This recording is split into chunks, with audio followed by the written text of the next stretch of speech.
안녕하세요, 라오코리아입니다. 요즘 라오스는 코로나 바이러스 때문에 전국에 이동금지 조치가 내려진 상황입니다. 지난 4월 1일에 내려진 이동금지 조치가 5월 3일까지 연장되면서 한 달 이상을 집에서 보내야 하는 신세가 되어버렸습니다. 한국과 라오스를 오가는 항공편도 중지되고 라오스에 외국인 입국이 금지되면서 라오스 사람뿐만 아니라 여기에서 생활하는 교민분들도 많은 어려움을 겪고 있습니다. 하지만 위기를 잘 넘기면 기회가 온다고 힘을 내어 버텨봅니다. 오늘은 라오스에서 시장 조사 시 참고할 만한 이야기를 해보려 합니다. 식당이나 마사지, 카페 같은 업종은 제가 잘 모르는 분야라 이번 영상과는 무관할 듯 합니다. 라오스에서 사업 아이템을 찾는 분들의 아이템 선정 이유를 들어보면 라오스에는 없는 아이템이라는 말씀을 많이 하십니다. 다른 사람이 하지 않는 사업 아이템을 선정하는 것은 당연한 일이겠지요. 하지만 다른 사람들은 왜 이 사업을 하지 않을까 라는 생각은 깊게 하지 않는 것 같습니다. 저는 라오스와 인연을 맺은 지 이제 막 5년 차가 되었지만 1995년 라오스와 한국이 재수교를 한 후 10년, 20년 이상 라오스에서 살고 계시는 교민분들이 많이 계십니다. 그런데 그분들은 이렇게 돈 벌기 좋은 사업을 그냥 보고만 계실까요? 몰라서 안 하시는 걸까요? 아니면 그런 사업을 생각도 해보지 않았을까요? 2016년 라오스에 처음 와서 저 또한 라오스에서 오랜 기간 생활하신 교민분들이 대부분 식당, 카페, 마사지, 여행사 등 한국 여행자와 관련 있는 일에 취중하는지 이해가 되지 않았습니다. 라오스 여행을 오시는 한국 여행자들은 한정적이고 패키지 여행을 오시는 여행자들을 손님으로 유치하는 것도 쉽지 않은 일인데 당시 한국 교민업소는 계속해서 증가하는 상황이었습니다. 이런 상황이다 보니 라오스 사람들에게 한국 상품을 팔려는 저에게는 좋은 기회다라는 생각을 했습니다. 한국 여행자를 상대로 사업을 하시는 분들과 라오스 사람을 상대로 하는 제 일은 경쟁 상대가 아니었기 때문입니다. 이거 봐라, 이건 잘만 하면 대박도 날 수 있겠는데 이건 거의 독점 사업으로 갈 수 있겠는데 라는 희망에 부풀기도 했습니다. 정말 열심히 뛰어다니면서 있는 머리 없는 머리 다 굴려봤습니다. 하지만 얼마 가지 않아 어려운 라오스 시장 상황이 현실로 다가옵니다. 유엔이 지정한 최빈국이지만 부자가 많고 한류가 넘쳐서 가격만 저렴하면 한국 상품이 잘 팔릴 것이라고 했는데 매장을 찾는 부자, 아니 손님은 볼 수가 없고 매출은 매출이라고 할 수 없을 정도였습니다.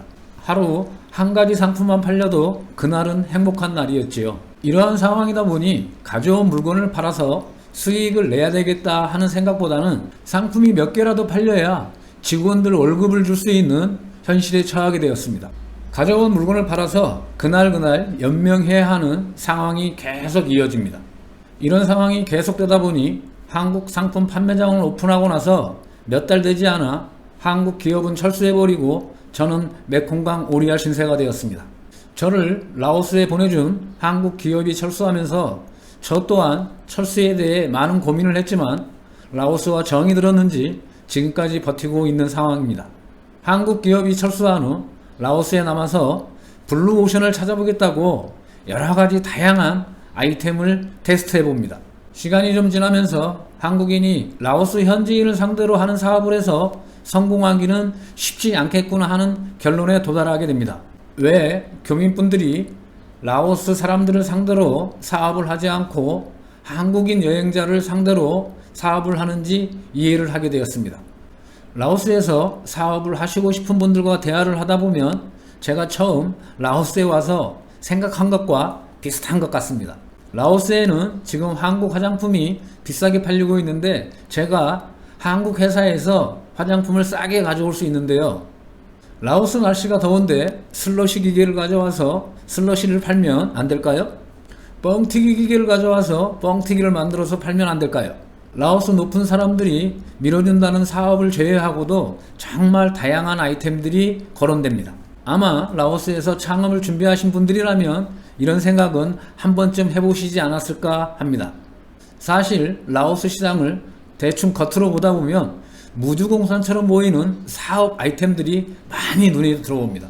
하지만 이런 사업하면 되지 않을까 보다는 왜 사람들은 이런 좋은 사업을 하지 않을까, 아니 하지 않았을까? 라는 의문을 가져보시기 바랍니다. 시간을 가지고 시장 조사를 하다 보면 왜 안 할까 했던 아이템들이 벌써 다른 분들이 사업에 도전했다가 실패한 아이템이라는 것을 알 수 있게 됩니다. 왜 이런 일이 벌어질까요? 대부분 라오스에서 사업을 준비하시는 분들이 메콩강 건너에 있는 태국 시장을 간과해 버리는 것 같습니다. 라오스에 이런 게 없던데요? 네, 태국 가면 있어요.